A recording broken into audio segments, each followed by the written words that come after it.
جوابای دندون شکن شاه به خبرنگار برنامه 60 دقیقه تلویزیون CBS آمریکا کاری با این شبکه کرد که از اون تاریخ به بعد تمام اخباری که به ایران مربوط میشد بر ضد شاه تدوین میشد. شاهی که نذاشت اقتدار خودش و مردمش بازیچه دست رسانه هایی بشه که کمر به تخریب ایران بسته بودن.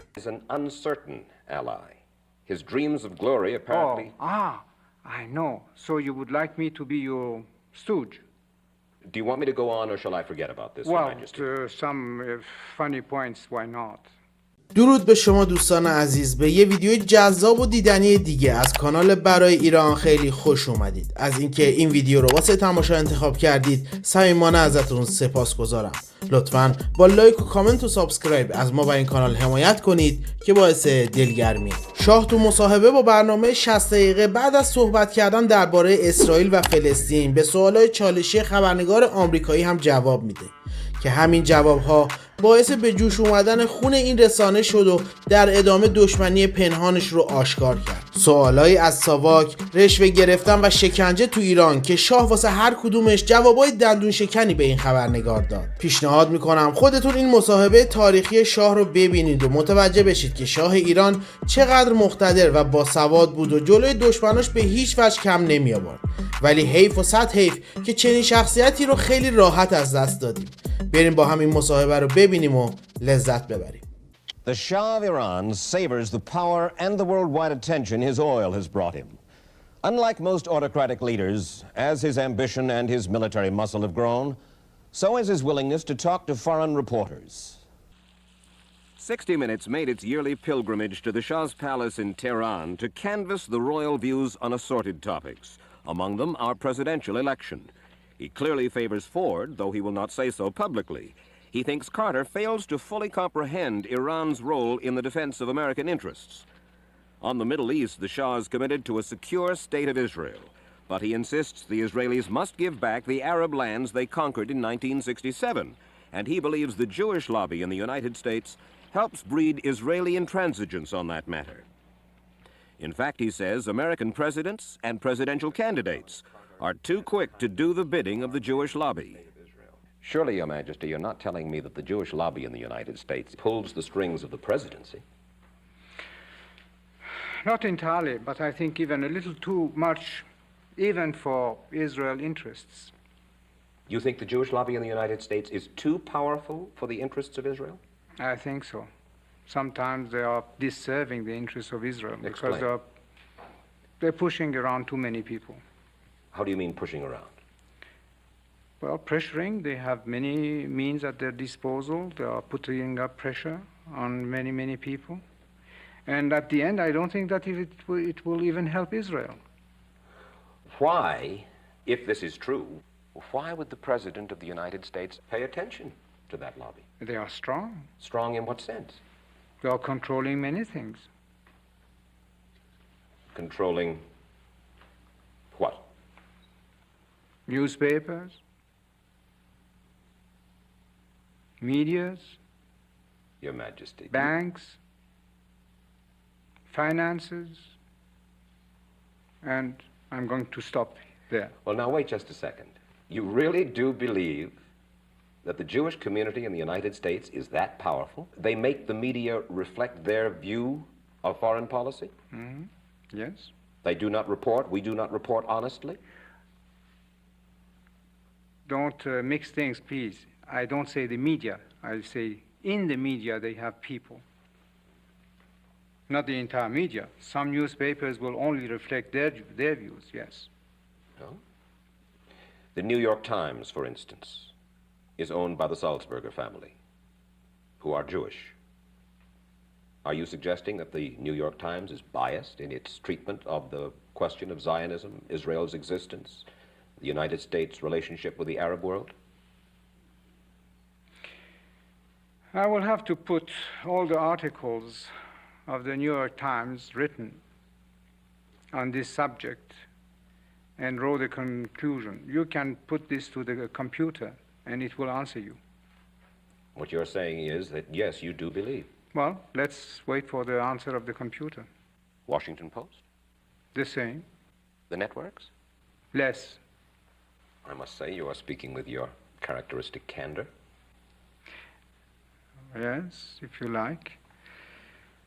I try to be candid. I have always been. He was even-handed in his candor. Next, he turned to the Palestinians. The Palestinians obviously had the sympathy of many, many people, almost all the countries in the world, persecuted people, stateless people, looking for a home or something. Yeah. You know, exactly like the sympathy that the Jews had when they were searching for a home. Right. But our good Palestinian friends must know that there is only a limit to where they can go and bully the world. Bully the world? Yes, by terrorism and blackmailing and this and that. You know perfectly well, Your Majesty, that the leaders of the Arab world find the Palestinians as much a problem almost as the Israelis do. Isn't that a fact? What I can say is that they should really open their eyes, reassert their situation. And if there is a hierarchy and someone there in command of the Palestinians, you mean? Of the Palestinians, to start a new policy, because the actual one is going to lead them nowhere. With whom do they really have understanding? With Assad, with Sadat, with Hussein? That's a very good question. They have none with any of these leaders? Not to my knowledge. And they seem to be out of control. It seems so today. And what about the Arab leader who supports the Palestinians, the terrorists, with his oil money, Muammar Gaddafi of Libya? He's crazy. You really believe that? Oh, yes. No doubt. The man is absolutely irresponsible and crazy. We moved on to the subject of Iranian money and tales of monumental corruption, bribery, even in the royal family. Princess Ashraf is the Shah's sister. Let me quote to you from a piece in the Washington Post. A wealthy Iranian businessman says, "Not a truck can move anywhere in this country without a payoff going to Princess Ashraf." Who is the silly person who can believe that? Why would you imagine this kind of thing would find its way into print? First, you like to print those things. You newspaper people always must be sensational. And you're satisfied? One of your whipping boys today seems to be us in this country. So, you go for these things. But so many stories like this have proved to be true. They all were true except for my country. Grumman was true? Not here. Northrop was true? Not here. How are you so sure? How can you be utterly sure? Because you speak with such assurance that it is not still going on in other arms. The arms I choose. All the systems I choose. There is no need for middlemen. And they're not bribing you? Well, hopefully not. We turn to the Shah's secret police force, his FBI and CIA combined. They are called Savak, and they have a reputation for brutality. He acknowledged that he has Savak agents on duty in the United States. And they are there for the purpose of checking up on Iranian students? Checking up on anybody who becomes affiliated with circles, organizations hostile to my country, which is the role of any intelligence organization. And they are there with the knowledge and consent of the United States government? I think it is. The deputy director of Savak, a man by the name of Parvis Sabeti, is reported to have castigated the FBI for not keeping a closer watch on Iranian exiles and student groups in the United States. And according to that same report, he says the CIA is no help at all. He said, oh yes, he said it. He is also quoted as saying, we'd better not talk about this, but we are fully aware of the situation of Iranian students abroad, especially those working in international communist activities. So you do have Savak agents. Well, I hope so. In the United States. I hope everywhere to gather those informations. Now, when an outfit like the International Commission of Jurists comes here and then comes out with a report saying that in spite of what you say, Your Majesty, torture continues. How do they know? Well, they can continue saying this. But they have even accused the Great Britain of acting against the human rights. We're talking for the moment about your country. They are putting us in the same category. In other words, you're saying you do what every country does. Sure, If why torture is necessary, you torture. Not the torture in the old sense of torturing people, twisting their arms and doing this and that. But there are intelligent ways of questioning now. Well, they talk about psychological and physical torture. Physical, I don't believe. I talked Not anymore. Maybe in the old days, maybe. I talked just today to a man whom I believe, who told about torture. He was tortured? Yes. And you believe that he was tortured? Yes. How many years ago? Within, I want to be very careful, not yesterday. Well, maybe. I don't know. The word has gone out to stop it. To stop what? Torture. But a long time ago, yes. How long ago? Well, I won't tell you, as you don't tell me. Are you aware of a CIA psychological profile about you, sir? No, I must admit that it's the first time I hear that. Truly? Yes? What is it? Would you be interested in hearing what the CIA had to say? Yes, why not? Really? Yes, why not? I have your permission? Yes, sure. You won't send me to the Savak if I ask?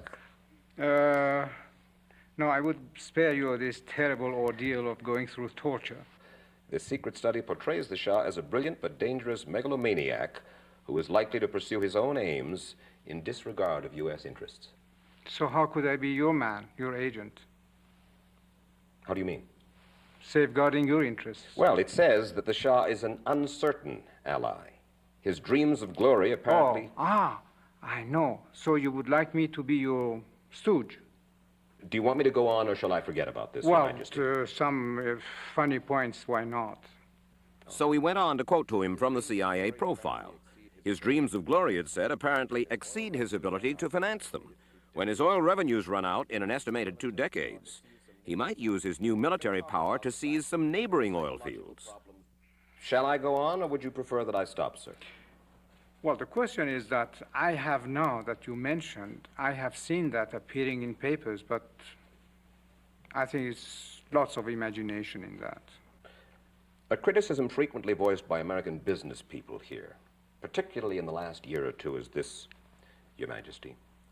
Iran does not pay its bills on time. Goods are delivered, services are rendered, but they have to wait and wait for their money. Surely you don't have cash flow problems, Your Majesty. This is very new to me. Oh, I've heard this over and over again. Why don't they write to me? Well, perhaps now that you're suggesting that they write to you, they will. Sure. They say months and months go by. I can't believe that. There is no cash flow problem. Because you yourself confess that you are in deficit this year. I don't think so.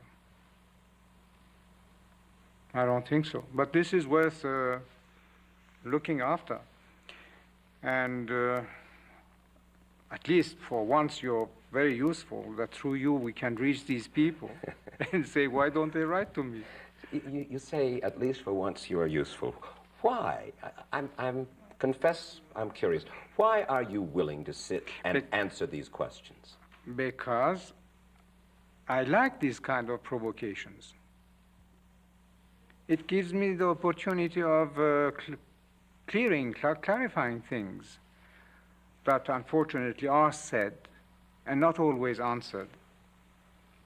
نظر شما درباره این مصاحبه ها چیه؟ به نظر شما توطئه ها علیه شاه با همین مصاحبه ها شروع شد یا اینکه فکر میکنید از قبل نقشه براندازی حکومت کشیده شده بود؟ چون خیلی ها معتقدن که اگه شاهنشاه آریامهر تو مصاحبه هاش و سخنرانی هاش از اقتدار ایران و قدرتش صحبت نمیکرد، کار به اینجا نمیکشید. لطفاً نظر خودتون رو درباره این موضوع حتما توی کامنت های این ویدیو بنویسید. اگه به این دست از ویدیوها علاقه‌مند هستید میتونید بقیه ویدیوهای کانال برای ایران رو هم تماشا کنید. مرسی که تا انتهای این ویدیو همراه ما بودید. لطفاً با لایک و کامنت و سابسکرایب از ما و این کانال حمایت کنید که باعث دلگرمیه. تا یه ویدیوی جذاب دیگه همتون رو به خدای بزرگ میسپارم. مراقب خودتون باشید.